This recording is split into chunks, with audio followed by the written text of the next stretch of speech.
just so I had someone help me before, and Fatima helped me once, and then I had someone after that, Mm-hmm. and so I just it's just come time to I need to Mm-hmm. highlight the leadership and something that like a CEO is going to be looking for, Mm-hmm.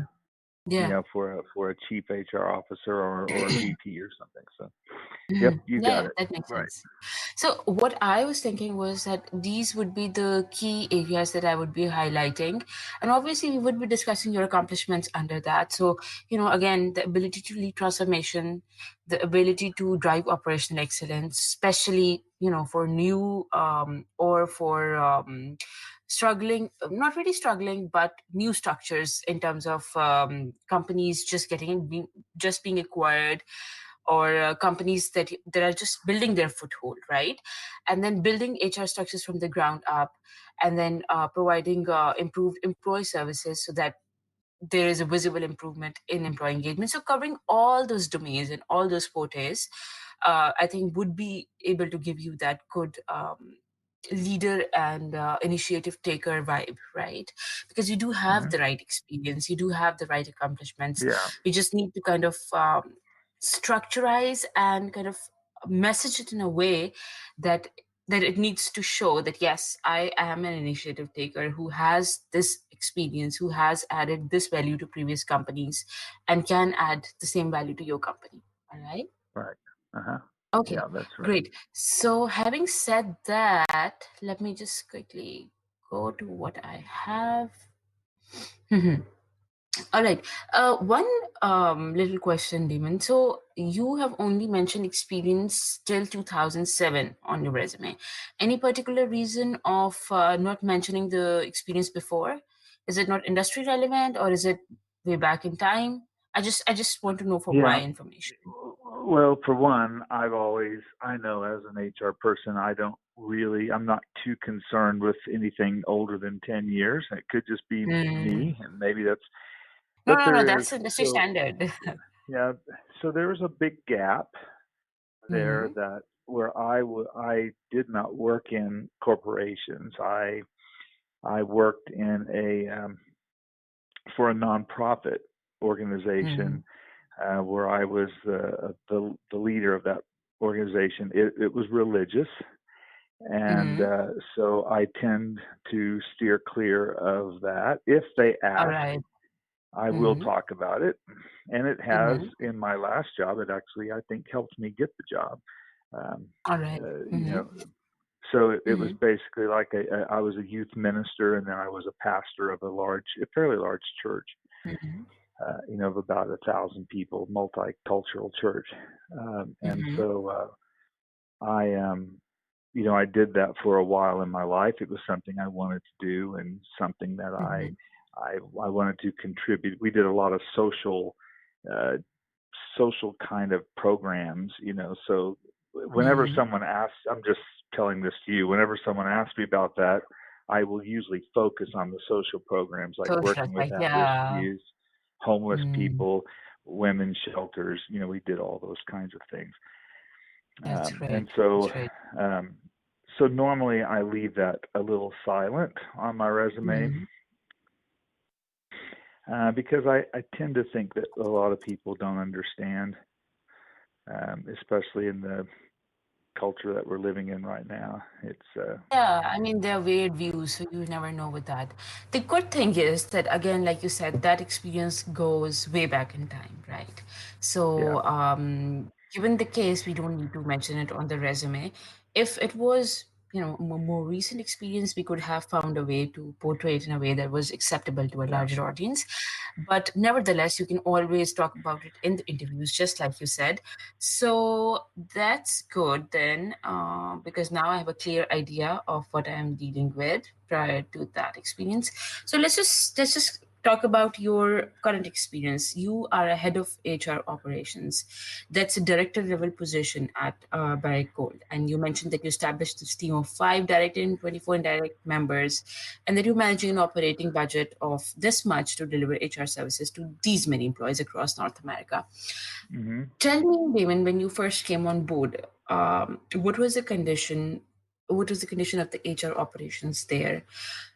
Did you take this initiative to develop this or structurize this HR kind of like department and operations from the ground up, or did you receive any operations that you were supposed to improve, that you were supposed to work with? Hmm. What was the picture before you came on board? Well, they had started it, and then they had Mm-hmm. stopped it. And Okay. our competitor in town also had done the same. And we've Mm-hmm. recently purchased our competitor, so now so it is something that I have. I can't say that I started it because they did start it, but it was not organized at all. There was no single point of contact for employees to reach out.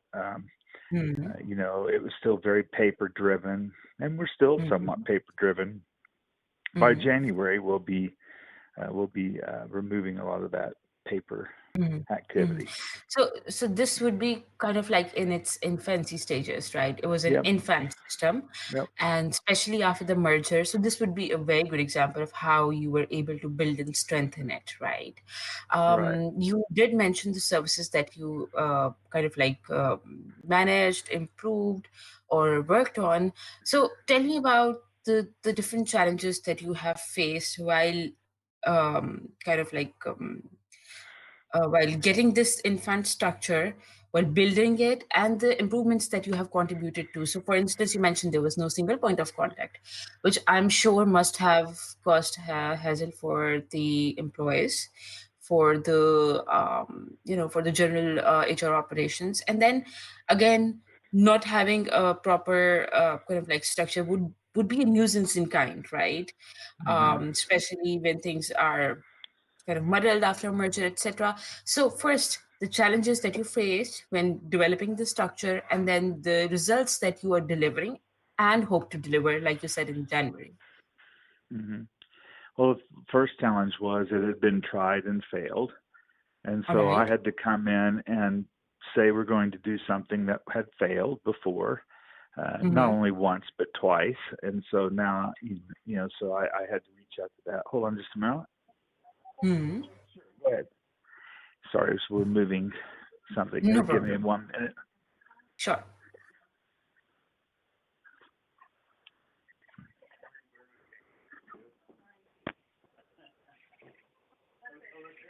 Okay, all good. Okay, sorry. Yeah, no problem. we're we're getting ready for benefits annual enrollment, and I have all the iPads in my office. so, Uh, it's fine. It's fine. but no, it's just starting over. Starting that from the beginning, getting, Mm-hmm. and all of the various sites and locations. They're somewhat remote, Mm-hmm. and this is a very because it's mining. It's a very remote sites, and they all Mm-hmm. act fairly independently. So it Mm-hmm. was just trying to get people on the same page, and I'm still working on that, but we're Mm-hmm. getting there. Um, the other challenge was we do not have our own IT department.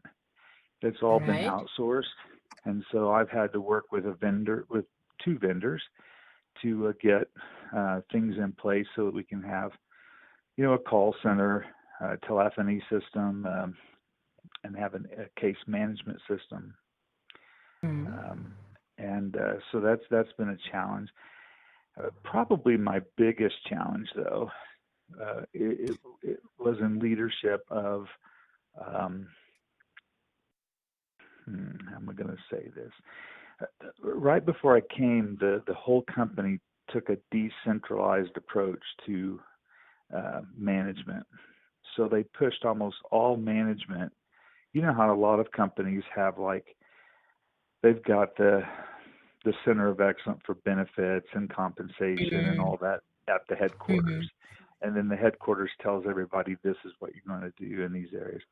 They didn't do Mm-hmm. that. What they did was they busted it all up and they decentralized everything and spread it out Mm-hmm. to all of the sites. So every site was pretty much doing their own thing. Right. But then And then there's they less asked me, accountability. what was that? I said, and that causes kind of like a dip in accountability. Yeah, and so I had to. It also causes it to where then I come in, and a lot of people see HR operations as a centralized governance, but it's really not. Um, Mm, it actually works really well in the decentralized uh, government, but I have to I have to now put together things that they've split apart, and it's really hard to explain. And I think that's why I'm hired you mm. to help me explain it. That makes So sense. That makes sense. Yeah. yeah, but yeah, so it's so you know the biggest challenge has been working with leaders, not Mm, only in the business but also within HR, to hold to the model mm, and then help support the model as we go forward. And we're getting there. In mm, this case, I haven't been here that long, so but we mm, are making some good strides. Um, mm, I do believe, and then my the second part of this challenge will be then promote the model globally, um, mm. and be able to implement it at all of our sites globally, because we're not just in the U.S. or Nevada. We're in Yeah. Canada, and Africa, Mm, and South America, and Australia, and Papua mm. New Guinea. And so to build that model globally will be my next challenge, and Maybe I've a already started standardized working on it. approach. Yes. All right. So, talking about this, you mentioned that you have to take this model forward while working with all these different stakeholders, right, within the department and across the business. Uh, what approaches have you used? What leadership tactics, strategies have you used to secure leadership buy-in, to keep them all towards a single aligned objective? What's your, and you see that you mentioned that you are seeing a road to improvement, right? You're already seeing it. So Hmm. what what have been your strategies? What has been your game plan to kind of like keep this in line? It's building natural allies Mm-hmm. first. And so, our chief HR officer, he sees it. The Mm-hmm. chief financial officer understands it because they Mm-hmm. understand the value that could be there. Um, Mm-hmm. I believe our chief information officer, I think he's coming along now. I don't know that the CEO really cares, Mm-hmm. and I don't know that I really need to get his buy-in. But Mm-hmm. but then I'm and then I have so I've been slowly talking to them, just finding those opportunities to build natural alliances. Does that Mm-hmm. make sense? So Yeah, yeah, that when I does. when I see someone look at what we're doing favorably, then that's my Mm-hmm. moment to begin to talk to them. So it's a lot of Mm-hmm. face-to-face conversation. And my next stage will be to begin to demonstrate value, that we have created Mm-hmm. value in what we do. And that will be through various measurements and metrics that we'll be able to collect. I haven't been here Mm-hmm. long enough to collect them, but I do have the experience in my previous roles that, I can use Mm-hmm. those as benchmarks. But Yeah. Mm-hmm. All right. So, given the other challenge where you mentioned that the company did not have an IT center and IT department, and then you have to it outsourced its IT effort, so you had to build in an IT department from the ground up, right? Any particular challenges that you faced there? And again, what were the key areas that you kind of oversaw, that you kind of managed? And how successful is this project? Have you been able to establish an IT department that's fully functional, or is it just in the pipeline? yeah, so our CIO, our Chief Information Officer, and we do have a director of HR systems.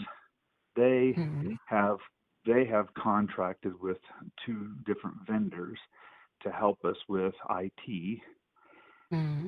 And then there are some internal managers that overlook our IT infrastructure. I've built relationships with all of them, and I work with them. I have a strong IT background myself, and so Mm-hmm. that has enabled me to partner with them.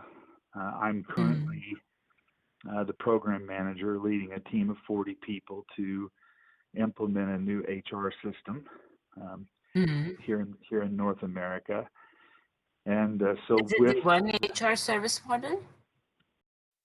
yeah, it's I'm implementing Oracle Cloud, Mm-hmm. and it's an HR system, and Mm-hmm. it'll include all HR transactions as well as payroll. And so I'm implementing that system. We go live in December. Across North America. Yeah. All right. So So this is part of your IT efforts, right? The yeah. Oracle and Cloud, right? Hmm. And what impact do you see once this system goes live in December? Well, what we'll see is that um, we'll have standards across for payroll. And instead of Mm-hmm. having 6 different payroll schedules, we'll have one, which Mm-hmm. will save a lot of man hours and time. We'll have one source of truth for all of our HR data. Mm-hmm. We're also building reports to where we will be able to do some workforce analysis with the data Mm-hmm. that we've collected, whereas Mm-hmm. as of now they don't have any, only what we Mm-hmm. hand collect in spreadsheets. Mm-hmm. And we're a global company of about 24,000 people. So once Mm-hmm. we implement this, and this system will be implemented globally after we All right. implement it here. So you And are so, going yeah, to, sorry to cut you, Damon, just trying to get no, all no, the you're ideas fine. in my head. So Hmm. right now, the December go live is across North America, and once the system is established there, you kind of like plan to expand it globally, right? Yeah. All right. And what improvement in work hours and what decrease in cost do you kind of like predict or estimate? Like, if you were to give me like a rough percentage estimate, would you be able to do that? I don't think so. Mm-hmm. I don't think I can do that here for this All right. company yet because we don't even know what it has been. So Hmm. That's there's fine. we That's don't fine. have That's any way. understandable. Yeah, Mm-hmm. yeah. The whole And project is costing us probably 15 million so far, all right. but Mm-hmm. I don't know what our Mm-hmm. overall savings is going to be. Maybe. I do know that with the time clocks that I'm Mm-hmm. implementing and some of the standardizations um, within payroll, Mm-hmm. we do estimate that the first year that we will save about 4% of our gross payroll, and so All right. that's probably going to be about That's a good $2.5 million. estimate. Mm. All right. And about the workflow management, you mentioned that this is going to be a standardized approach, and you're going to get a better analysis of the workforce. How do you see that changing the picture from what the current operations are in terms of improving employee engagement, in terms of improving their performance, their Mhm. target setting? A comparison of the current picture and what you estimate. Yeah, we're going to be able to do. I'm trying to think of how to word it concisely, but I hope that we will be able to do some cross-reference type reporting to where we'll say, you know, these, high performers um, are treated well and they stay longer than they used to Mm-hmm. because Mm-hmm. we know who they are and we Mm-hmm. can reward them appropriately. Mm-hmm. We've lowered our turnover rate is pretty high right now. And All right. so we don't know why because we don't have any metrics. So Mm-hmm. I'm hoping that we're going to be able to So that would find also, out all why right. uh, Mm. and Mm. help lower help Lower rate. the turnover. Let's make it positive. Raise the retention rate Mm. of our employees. Mm-hmm. We we hope to be able to understand better, you know, um, if our turnover rate is high in one particular organization, why is that? Are they all tied to one leader? Could Mm-hmm. there be a need for leadership training there in order to Mm-hmm. improve retention? Or do we not have enough leaders? Is the leader Mm. ratio per person not right? So we want to start finding and Different discovering, aspects. Hmm. how we can do it. And then Right. So that will give also you a bit more for visibility right, yeah, more mm. visibility, and then being able to forecast And take labor action. needs, right? Mm. Take immediate To action. know that, Right. yeah, to know Mm-hmm. that our production is higher, during this time of the year, or we project that our, because of some new equipment we're getting, our production's going to go up in 2022. So, Mm. who, you know, we need, so many geologists and so many, you know, metallurgists and whatever other role we have. We're going to Mm. need more of those, and so we can start planning ahead for that. Mm. Mm-hmm. All right, that makes sense. And you mentioned that you also provided consultation with business leaders in the design and delivery of this new Oracle Cloud HCM. This is the same part of the same initiative, right? So, Hmm. in terms of like the implementation, it's going to go live in the next 2 months. But in terms of the implementation of the system, any particular challenges that you faced in terms of team resistance, in terms of core implementation issues, any particular training or support materials that you have developed to ensure Yeah. seamless implementation? Yeah, we're having to build a very. We did this. We did this implementation in 8 months, and which is like, it's hard to explain. It's like half the time I've ever done it before, and so, All right. and we're doing it in the middle of a big acquisition. So the Mm, biggest challenge has been, um, we have half of our employees here in Nevada will have never even been on this system before. Our other half have already started being trained. So we've got to get, half of our population trained up. So in order to answer your question, we have sat down and we have planned a very aggressive training program, in mm, order to get enough change champions and trainers out into the mm, field to where employees can be trained as they go, because we don't have time for a lot of fancy classroom training. There's no time for that. mm. So we need to Yeah. train people as they go. So what I call it is just in time training. So we've developed a just in time training um, Mm-hmm. program in order to get our 8,000 employees here in North America trained and ready for the system, and that includes Canada as well. We have some Mm-hmm. operations up in Toronto and operations out in near Lake Superior, and so we're having to send some people up there and and plan that. And I've done this without increasing staff, so Mm-hmm. we're All using right. current staff. All right. Utilizing current resources. That's good. And again, so you just implementing this system, not designing it. Yeah, so we basically purchased Oracle, Mm-hmm. and so the Oracle system, Mm-hmm. and then we've hired a implementation partner, and so I Mm-hmm. manage both the implementation partner and the Oracle. Actually, the HR systems director, he manages the Oracle relationship, but I manage the implementation partner relationship. Implementation. Right. Yeah, And you mentioned that you're leading a 40-member program team, right, for yeah, this particular yeah, initiative. All yeah. right, I Damon. lead So it. you also mentioned, and this is a cross-functional team. So I mean, Who are the key components of this team? Yeah, so this is, people from my HR team, people from Mm-hmm. the other HR teams, because I only lead about a third of HR. Mm-hmm. There's two other leaders like me that, so Mm-hmm. HR business partners, um, the talent management team.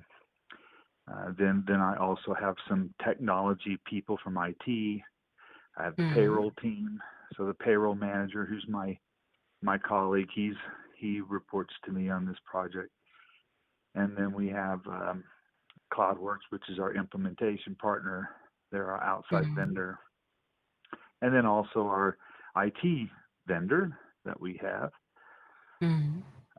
And so all of those people, so that 40 people in that project, that's above and beyond the other people that I manage.